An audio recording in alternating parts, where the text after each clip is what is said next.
Hi, everyone. Welcome to Dishing Drama with Dana Wilkie Uncensored. We have officially moved to Patreon. Here's a sneak peek of Dishing Drama with Dana Wilkie. Come on, bitch, let's go.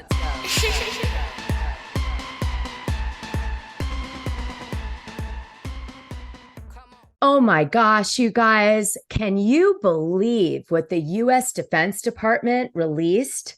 Sean Kirkpatrick, PhD, the director, the new one of the new AARO. They just released their mission statement document of what they're going to be looking into in regards of UAP and aliens and all this in regards to the Defense Department and this new committee that they just put together. And you may not know this, but I have a friend who lives in Utah. Her name is Angie Harrington. You may have heard of her from the show Real Housewives of Salt Lake City. She was on season, I think 1, 2, and 3, or at least 2 and 3. But she was definitely around during season 1, like in the rafters somewhere. And she's incredible. She is so much more than what that show depicted in real life. Angie and I have a love of all things paranormal and UAPs. We also obviously have the common bond that we've been friends of on popular reality shows on Bravo, and probably found the experience a little different than we expected, both her and I. I'm speculating because I haven't talked to her about it yet. I'm hoping that she'll talk a little bit about that later today, because we will cover some Real Housewives of Salt Lake City stuff. But I've listened to the fans, and they have actually said that they really want to hear what Angie has to say about all the paranormal and strange activity with UAP and aliens and everything else that exists in Utah, because Utah is a hub. And Angie Harrington, actually, believe it or not, has been to Skinwalker Ranch. What the hell is that? You captured a UAP on camera. From the creators of Ancient Aliens, we are nowhere near finished with our investigation, comes the return to the world's most mysterious hotspot. We've got to do a lot more detailed experimentation. We're getting a spike in radiation. Everybody out of here now. Someone or something doesn't want us to collect data from the triangle. The Skinwalker Ranch in Utah is just as creepy as its name. For the last 2 centuries, it has been one of the most infamous hotspots for paranormal and UFO-related activity on the planet. And the hit series, The Secret of Skinwalker Ranch, returns for a 3rd season on the History Channel. She literally got to experience that, which has made me so incredibly jealous of her. I'm going to let her tell you the story, but when I tell you she knows what she's talking about, she really does. And so we're going to have some fun today, because I also consider myself a little bit of an expert. Of course, I don't work for the Defense Department, but I've studied it in great detail. I know a lot about Utah. I've done spiritual retreats. I have done the Indian journey there, the whole thing. So without further ado, let me play some X-Files music and get Angie into the pod.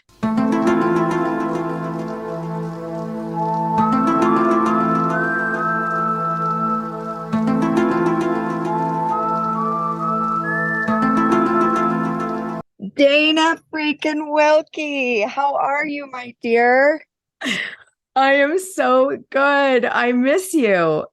I miss you. Even though we've never actually met in person, I still miss you. Yeah, well, we just talked, but we had built this like fun friendship over all this great stuff. And I do feel like I know you. It's so weird, well, I don't know. I know. No, it's weird. And I just have one question for you. Yeah. Did you know 25,000 Dana Wilkies in the house? Well, I got to tell you, when it was first announced that you were going on Salt Lake City, I did, of course, a deep dive of you, as I do everyone. It's part of the thing I do. And I found out that you and your husband were ballers, legit, and all this stuff. And I think I said to you right off the bat, I reached out and I said, I like your feed, because Angie's an influencer. Before she was on Salt Lake City, she was an influencer mainly for high-end brands and fashion and travel.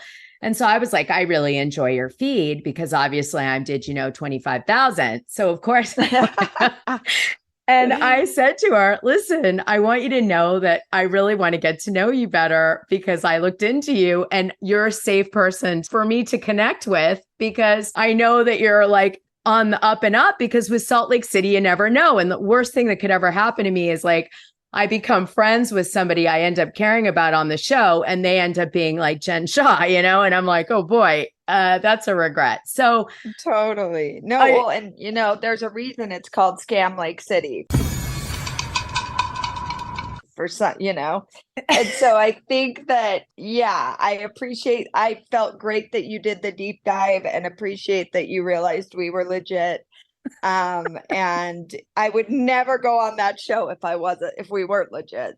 I know. And we were too legit to quit. Actually, we did quit. We were. Yeah, you were too legit and quit, actually. I was too legit and quit. That's exactly right.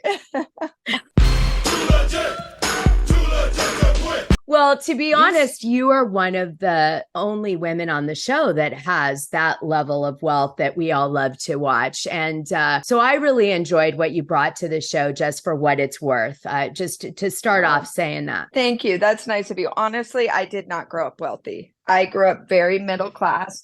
And I think that's always been something that has kept me grounded. I was a single mom for a long time. And then my husband was very successful. And I've never been one to it's hard to be an influencer and try not to flaunt money because it is at the end of the day about lifestyle and clothing and fashion. And to be honest, people, when you're an influencer, want to see an aspirational lifestyle.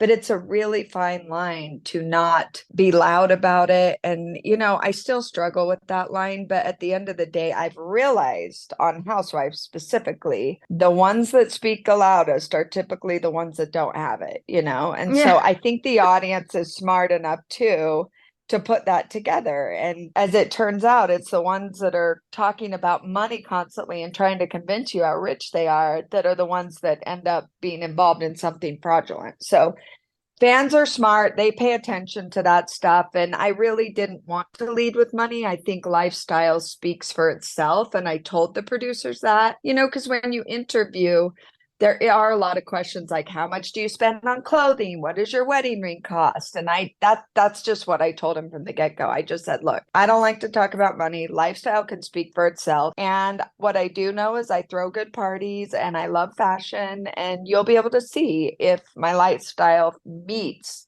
the show's standard. And so I'm glad to hear you say it was fun to watch. And we've been very fortunate, Yeah. And I do want to talk to you about that, your experience with being on a reality show a little bit later. And I have some gossip I want to tell you, but that's me. I'm telling you, of course. Okay. I want you to also know that Camille Grammer, she was back in the day, she was called Camille Grammer. She actually called that out about me, what you're saying. And it wasn't wrong because it turned out that my ex was full of crap and it was kind of a house of cards in my situation. So I really believe that, yes, you're correct. I mean, there's a reason they say money talks, wealth whispers, Love that saying. So, well, and now I whisper and I'm poor. So it's perfect. Absolutely. Okay. So let's go ahead and start the discussion point that I wanted to do really and focus on the first part of the show today about, which is the paranormal and UAP aspects of Utah, because a lot of people don't understand that Utah is a hub for just the strange. It really is. And I did a little research on a bunch of stuff that I want to talk to you about today. Angie, it kind of comes at a good time because the Wall Street Journal just released a huge article about their new UAP division, AARO, and what they're going to be doing, and that they're really taking this seriously, what happened in the congressional hearings recently. And so I thought it was great timing for us to do this because we do know that Skinwalker Ranch was a huge influence on some of the congressional hearings, because it turns out that Travis Taylor was actually on the UAP government committee. And he also is the star of Skinwalker Ranch and did all that research there. Right. Right. Yeah. I was going to say, you're absolutely right. What is going on with Utah? I mean, I feel like equal parts terrified and thrilled that I live in the heart of it all. And I have been a long, long time UFO enthusiast, and way before it was cool to be a UFO enthusiast. So I'm a bit of a nerd. And I would say that I've been researching this stuff probably for 35 years. I mean, as long as I can remember. My sister and I both have had some paranormal experiences. Let's just say I know a little about a lot when it comes to the paranormal. And I am thrilled you want to talk about this because it's really exciting. Now, having said that, I do feel a little frustrated because I'm grateful that the government is finally talking about it. There's a part of me that feels like they're forced to. They can't hide it any longer. That to me makes me feel a little bit deceived as a citizen, quite honestly.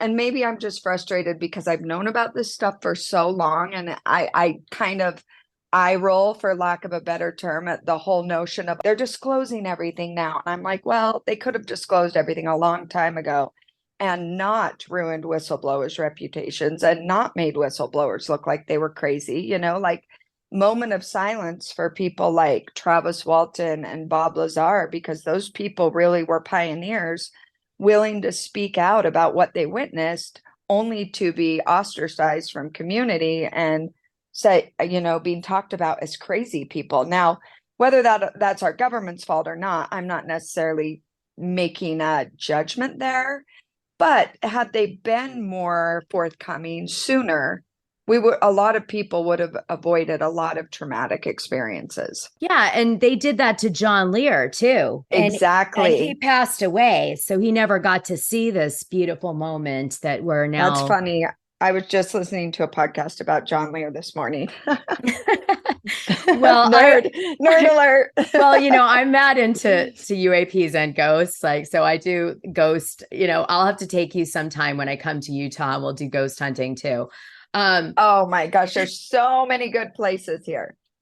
I know. So I did download the PDF of the PowerPoint presentation that they released today, actually, when we're recording the show. And they said that they are looking for mainly spheres because they really believe that there is some kind of spheres that are flying around that cannot be explained. And are you talking about orbs? Yeah, orbs. Okay. Yeah, I think, my input on that would be, I believe there are UAPs, UFOs out there. Some are man-made, some are extraterrestrial. That, based off my knowledge and the research I've done, again, I am not an expert, and I even think the experts aren't fully aware of what's happening because nobody knows for sure. We're all kind of trying to figure this out as we go. But based off my research, some are man-made, used, I believe, in top secret missions, and also, I hope not, but possibly in some sort of a deception, maybe in the future. I'm not sure. But then there's also real UFOs. And so it's kind of hard to discern the difference. I think I've got a little bit more of a discerning eye simply because I feel like man-made UFOs tend to be more tangible, where extraterrestrial UFOs seem to almost be like interdimensional. And I don't know if holographic is the right word. It almost, man-made UFOs are easier to spot, in my opinion, because they do look like you could physically touch them. And does that make sense what I'm trying to say? Well, I've been studying the new, information that came out of Skinwalker Ranch. They believe that, or their evidence right now that they're leaning towards, is that there's some sort of orbs that perhaps carry an identified life force, we'll say. And these orbs can only be seen with infrared technology. And they seem to portal in and out of not only thin air, but also physical objects. And exactly. They can move through things. That's kind of the difference I'm trying to suggest, is they can actually go through the ground, they can go through objects, they can go interdimensionally. Yeah, that's exactly right. And the congressional hearing, they said that they believe that there might be interdimensional beings, which means they may not be the traditional sense of aliens. They may be just being that we don't understand from a different time frame. Okay, because they don't deal with time in the same way we do. But what I guess they're kind of getting a feel for is that maybe wormholes, as Einstein imagined them, are possible. By the way, for people who don't know, Einstein's theory on wormholes is that it connects two faraway points in space and time through a tunnel or bridge. The bridge's length is predicted to be far shorter than the distance between the given 2 points, so the tunnel acts as a shortcut. The wormhole concept is one of the many path-breaking predictions of Einstein's general relativity. And that might be the way that they're getting in and out of these different dimensions. And this, and although physics has said this is impossible, they're saying it may be possible and we just don't understand it because it does seem to behave like Einstein's traditional wormhole without an event horizon. And so, yeah, so that was kind of interesting. Let me read you the mission really quick statement of the new one. The mission is minimize technical and intelligence surprise by synchronizing scientific intelligence and operational detection, identification, attribution, and mitigation of an unidentified anomalous object in the vicinity of national security areas. It says says nothing but says a lot at the same time. Says a lot of jargon, right? So let's dumb this down a little bit for layman's terms. So I don't think I'm revealing anything here that's, I don't like to speak on behalf of other people, but I am good friends with the Fugals who own the ranch, which is why I was able to visit. And they're wonderful. I adore them. And I think what I'm sharing here is stuff they've already shared on the show, but I get the feeling that without conclusive evidence, but they are very scientific on that ranch. I will say that everything Brandon does, he leads with science. He doesn't have room for the conspiracy. He's open to ideas, but from what I've realized, he has a full team of scientists on there and he wants proof. In fact, he bought the ranch to disprove it because he was like, there's no way, this is all bullshit. And within 6 months of owning it, he said like a 75-foot UFO just showed up out of nowhere. And he has cameras everywhere on that ranch. So I do believe that is on camera. But what I've gathered in my conversations with them, and to be fair, I don't watch the show as much as I should, simply because I tend to get a recap at dinner from them. And I like that version better. That's way cooler. It's way cooler. I think the idea is, like you said, they believe there's some sort of a portal there. And when I was there, that's the feeling I get as well. It does feel like some areas, depending on, now based off maybe some research I've done, depending on certain latitude lines and energies in the universe, there are portals that are much more susceptible, or areas I should say, to unidentified activity, and Utah is filled with it. Now, I don't know what that says about where we're at as far as these energy centers go or what that means specifically, but I do know we are a hotbed. And I personally, when I went to Skinwalker Ranch, I'm a faith-filled person, so I believe in a higher power. I believe in God. I consider myself Christian. And I just said a very meaningful prayer, like, I have no desire to disrespect whatever energy is on this ranch, because I know the energy can mess with you. And Brandon actually started that day with a prayer. Whoever comes on the ranch, I do believe it's tradition for them to start with a prayer, because you just don't know what you're dealing with there. And you do want, I personally believe there is a light and a dark side. I've seen enough in my life to believe that. And so you just want to make sure you've got your intention right. And I think the minute you start messing with things or mocking things and you're not paying attention to how sacred some of these places can be, that's when trouble can happen. And I know Brandon and Kristen have mentioned that it tends to be the biggest skeptic on the ranch that can have a negative experience, which I found very interesting. So I would say my husband, he grew up really hard. He grew up in, a lot of people don't know this about him. His mother was a drug addict. He grew up in foster care. He needs to write a book. It's an insane story. But anyway, he does. I really wanted to see so much more of him on the show. They painted him as that like coming for a website, and then that's all we got. I was like, what? I know. Well, the funny thing is they painted him as a bully, and he's like, I was bullied my whole life growing up. I've never bullied anyone. If you read what he wrote, he didn't bully anyone. He wrote exactly what happened. But of course, that's not as interesting for stories. So, but yeah, they really missed the mark on covering his story because, and you know, after what happened, he's never going to give them that access to his story or his life. But it's a really unique one. But granted, the world was not kind to him growing up. So he's a massive skeptic of everything. I tend to be more of a believer in everything, which, you know, it makes a good balance for the two of us. But he, out of everyone we went to the ranch with that day, and we were there with some rock stars, and I thought, man, if shit's going down, it's going down with these rock stars, right? So I was kind of under the impression that shit's going to go down because we were there with Nine Inch Nails, and they tend to be kind of dark. I love Nine Inch Nails. Bow down before